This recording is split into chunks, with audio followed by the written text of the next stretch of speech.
On today's episode of the Living on the B-Side podcast, I welcome Matt Young to the microphone. Matt is an award-winning teacher, producer, and performer of improv comedy. Usually you can find him at the Improv Conspiracy Theatre in Melbourne here in Australia, but today he's changed places and chats with me about his love of music, growing up in Tassie, the shoey, and what music and comedy have in common. So let's dive into this fun chat. Hey B-Siders, welcome to another guest episode. Very happy that you're here, and today is going to be hopefully fun and more fun because we've got Matt here, who obviously is a comedian, but he's not here to crack jokes today, I don't think. He might do, who knows? But he's here to talk a bit more about music in his life. Otherwise, he wouldn't be on the podcast, right? So hello, Matt. Thanks for joining me today. Hey, Bridget. Lovely to be here. Yeah, very excited. I can't help myself sometimes, so chances are there will be some jokes in there. Sorry, listeners. Well, laughing's a good medicine, so there's absolutely no problem with that. That's good, yeah.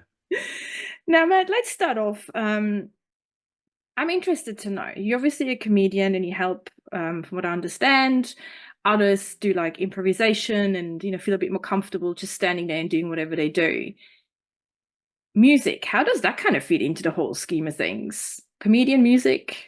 Yeah, I mean, I think music is it's going to be very big in everyone's lives in lots of different ways. And in terms of how it informs what I do, I think a lot of the music that I've been interested in for a long time is very audience focused, and it flourishes in kind of a live environment more than anything else, which is very important with comedy. So I think it's really informed the way that I sort of interact with an audience and build community and all that kind of thing. And the way that, many of my favorite performers act on stage is similar to how I would like to act on stage while doing comedy. So I think that's where the crossover is mainly for me.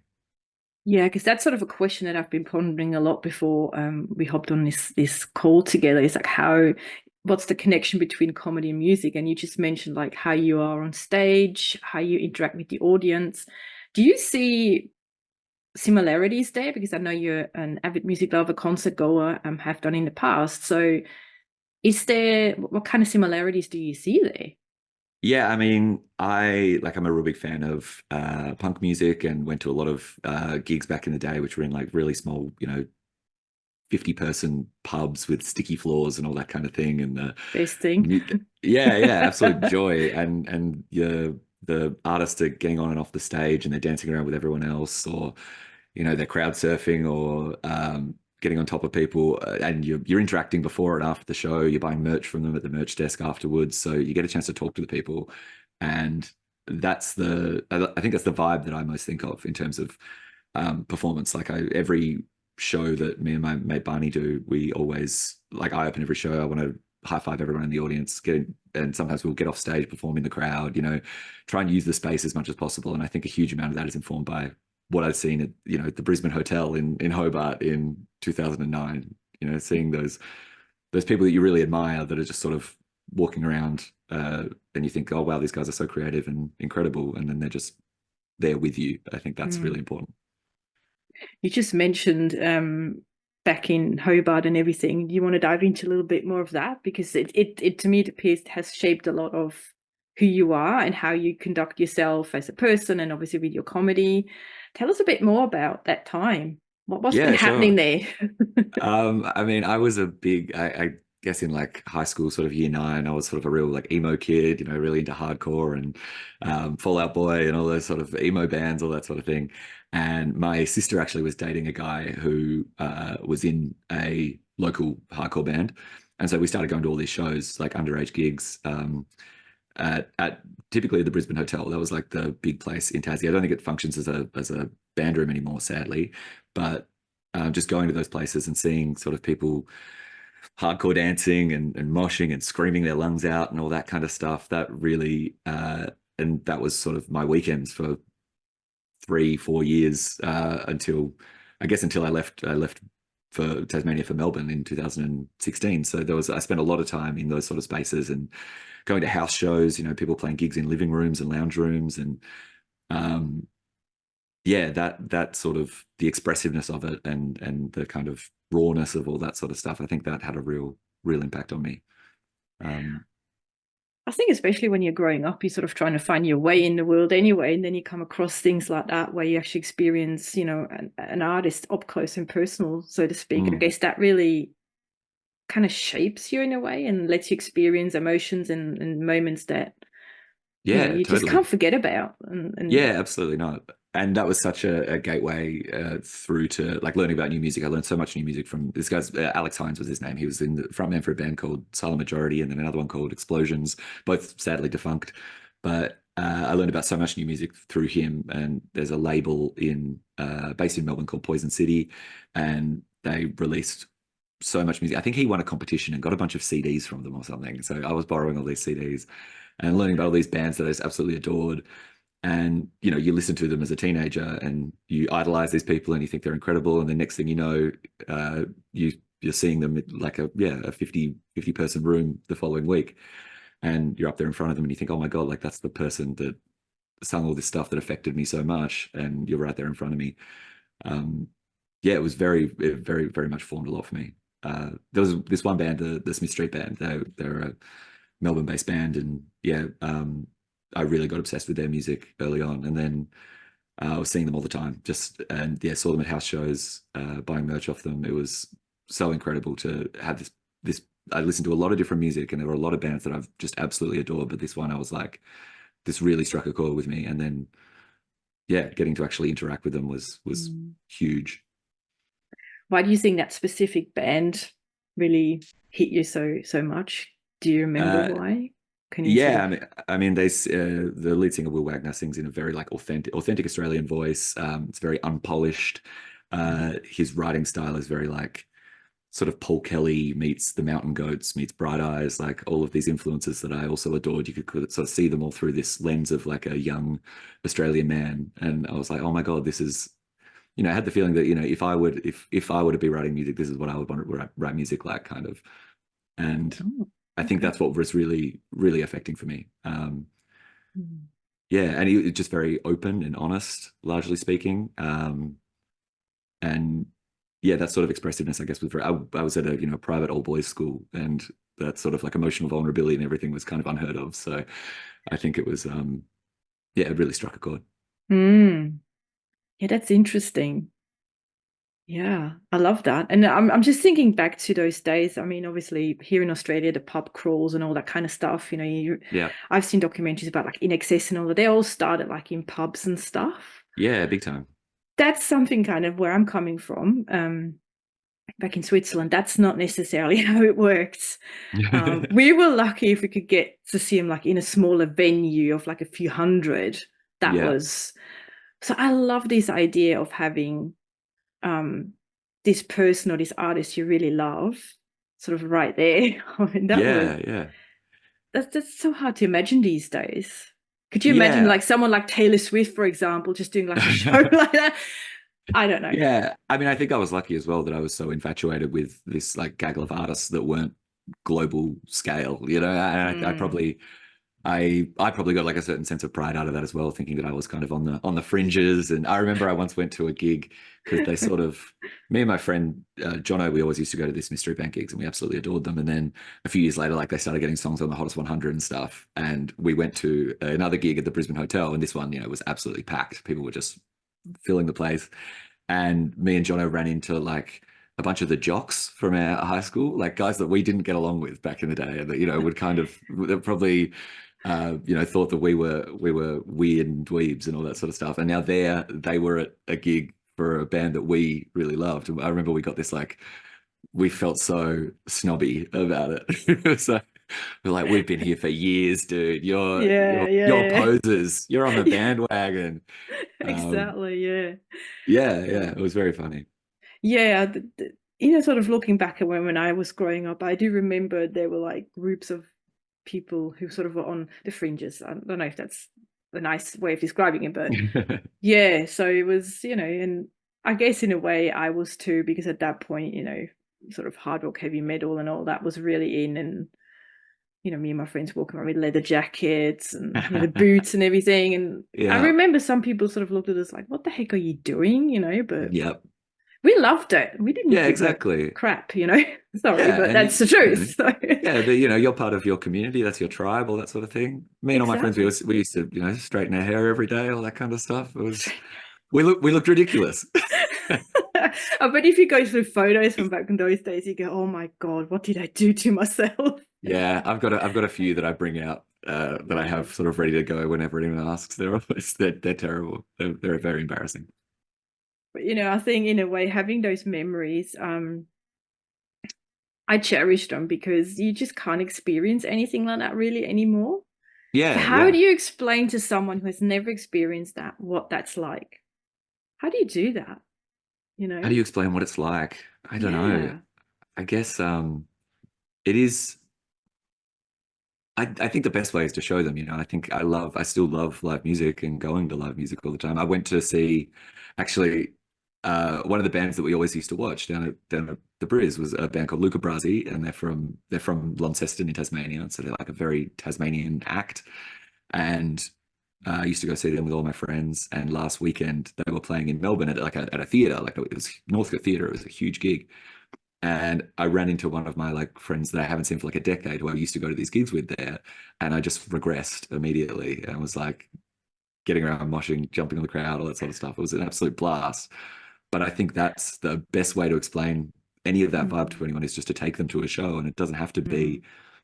uh, it doesn't have to be a band you know. I think that's one of the most important things. It's like I was talking to one of my improv students last night. He's a musician, and we were talking about just how great it is going to see a band that you've never seen before, just for the sake of going to live music. Because if you spend all your time going to arena shows, that's great, and it's exciting, and it's like a night out, and it's probably a big significant event in your calendar. It probably costs you a lot of money, but you can go see live music every weekend if you want to, for a Mm. very, very, very affordably, and you'll see something different every time. And you're probably going to see some bad ones, but you're always going to see something interesting, because live performance is just there's so much authenticity to it. It's fantastic.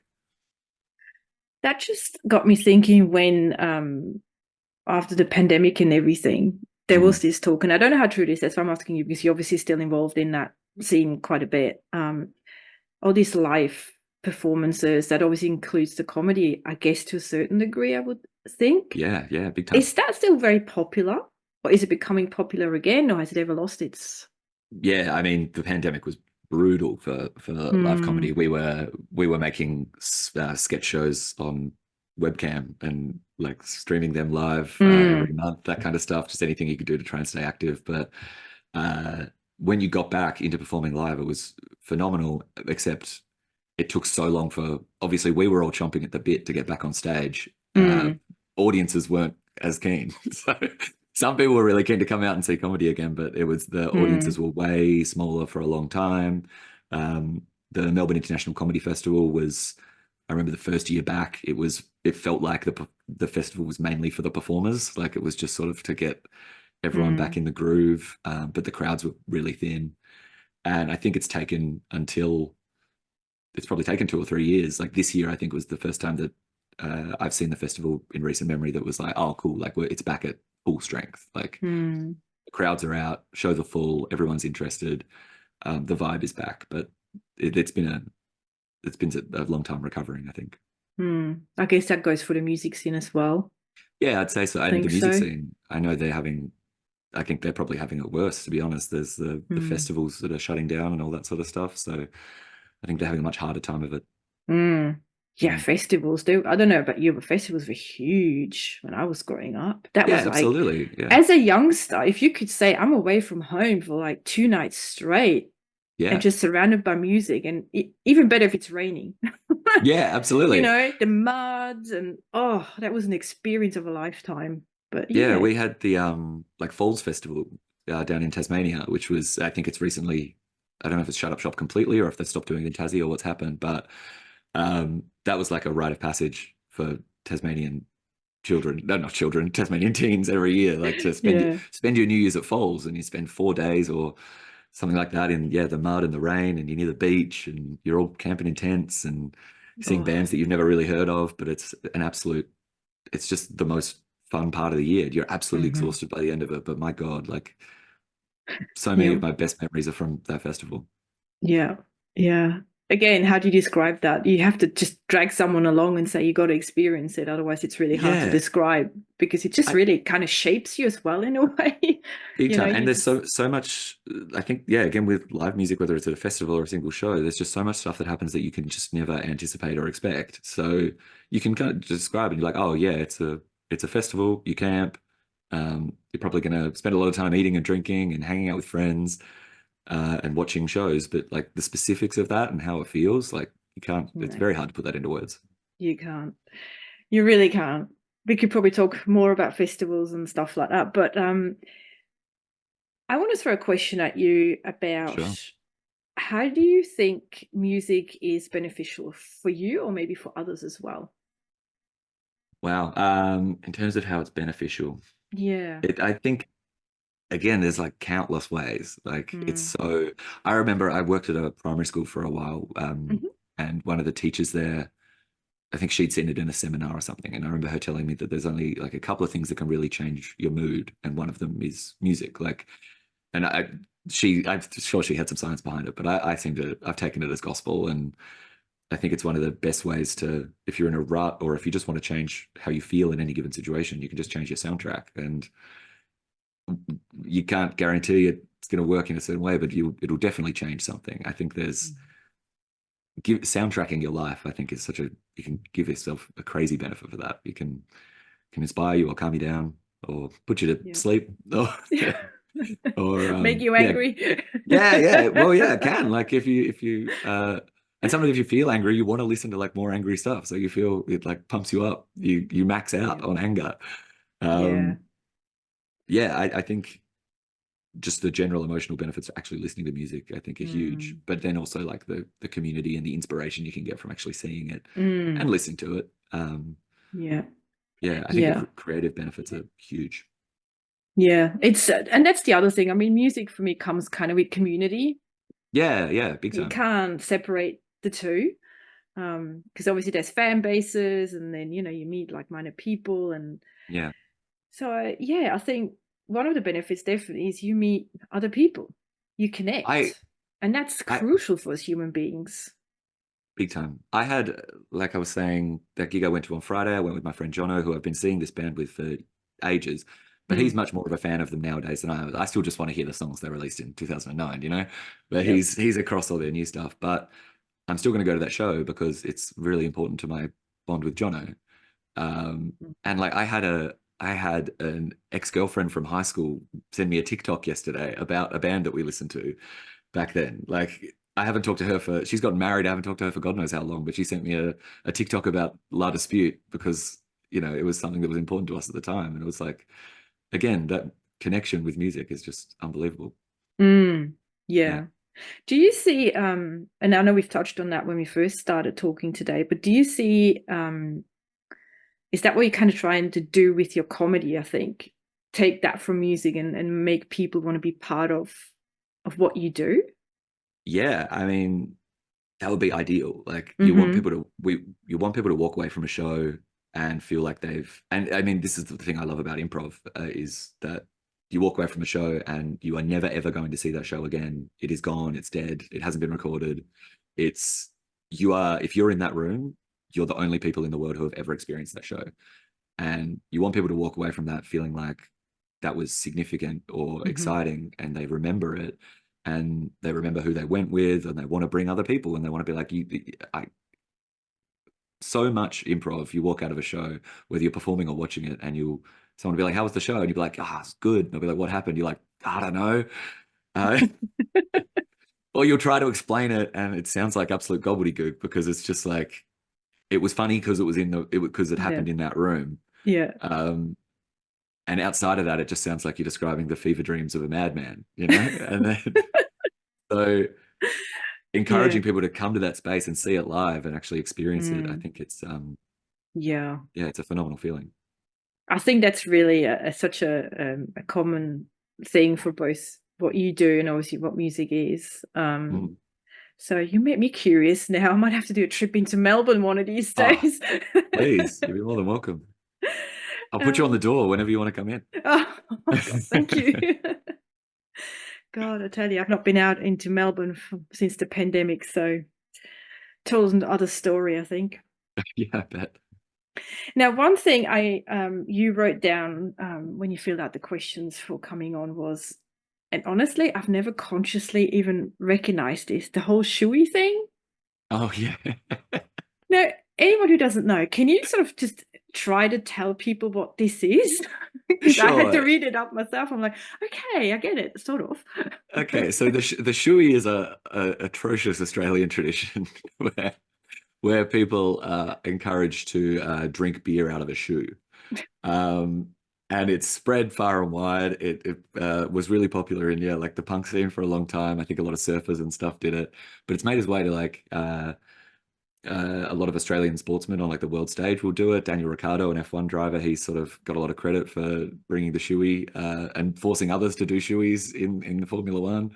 Um, a lot of times nowadays in Australia, if a act comes to Australia, they will often get forced to do a shoey on stage, and it's horrible. It's so disgusting, It's just, but crowds just absolutely insist on it, and I don't.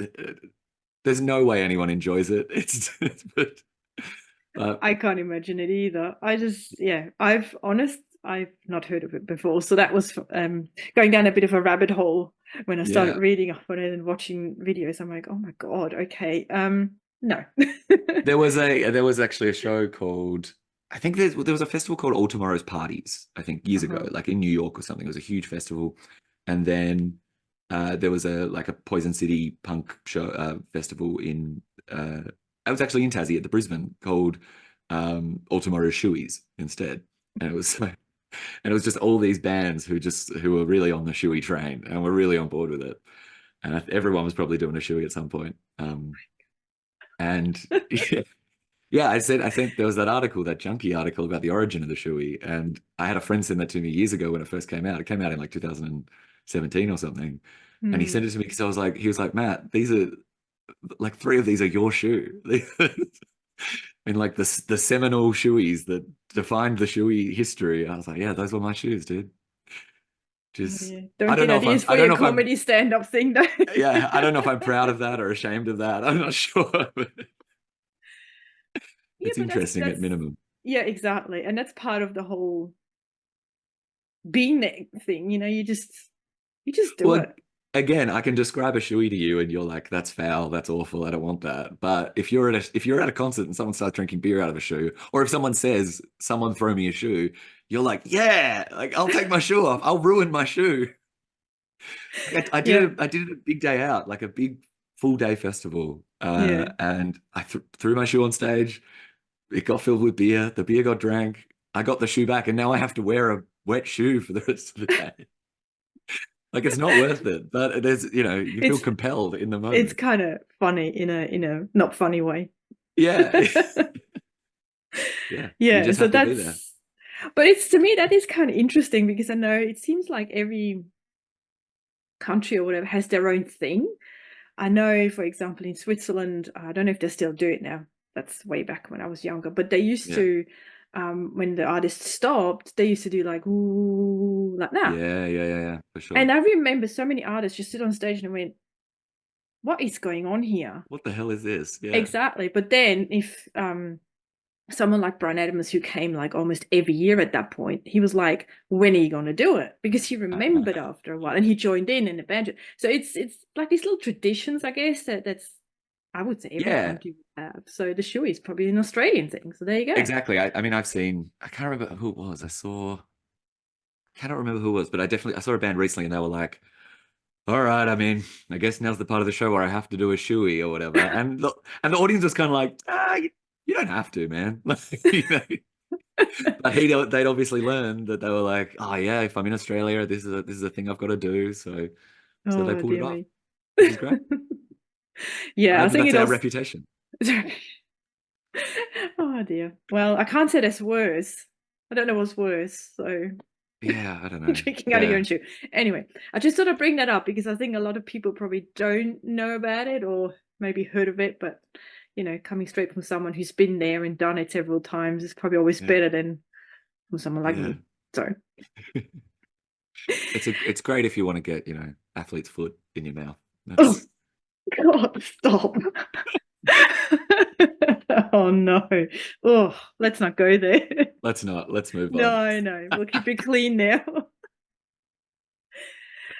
Oh dear. All right. Well, here's a bit more of a serious question. Okay, cool. Tone Um, shift.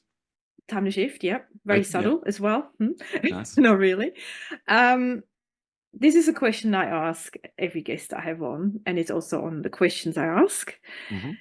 If there is a song that you would or could pick that kind of describes your life or your business or your journey at this point, which one would you pick? And please also share why you've picked it.